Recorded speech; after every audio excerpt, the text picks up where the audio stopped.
జోవర్ రోటీ చేయటం రావట్లేదా? ఈ టిప్స్ అయితే యాజ్ ఇట్ ఈజ్ ఫాలో అయిపోండి. ఖచ్చితంగా ఈజీగా చేసేసుకోవచ్చు. ఫస్ట్ 1 గ్లాస్ ఆఫ్ వాటర్ అయితే యాడ్ చేస్తున్నాను. అందులో కొంచెం సాల్ట్, అలాగే 2 spoons of flax seed powder వేసుకోవాలి. ఇది మనకి బైండింగ్‌కి యూజ్ అవుతుంది. In case flax seed powder లేకుంటే 2 టేబుల్ స్పూన్స్ ఆఫ్ వీట్ కూడా యాడ్ చేసుకోవచ్చు. ఇప్పుడు వాటర్ కొంచెం బాయిల్ అయిన తర్వాత 1 కప్ ఆఫ్ జోవర్ ఫ్లోర్ అయితే వేసుకొని స్టవ్ ఆఫ్ చేసేయాలి.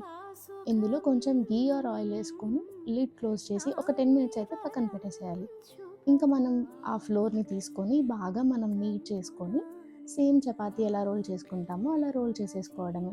చాలా ఈజీగా స్మూత్‌గా అయితే మనకి రోల్ అయిపోతుంది. కొంచెం పౌడర్ వేసుకొని అయితే మనం బాగా రోల్ చేయాలి. ఈజీగా అయిపోతుంది. ఇంక తర్వాత పాన్ మీద పెట్టేసి కాల్చేసుకోవడమే. అది కూడా ఓన్లీ వాటర్ అయితే యూజ్ చేశాను. ఇంకా మన జువ రోటీ అయితే రెడీ అయిపోయింది. Happy eating, healthy eating.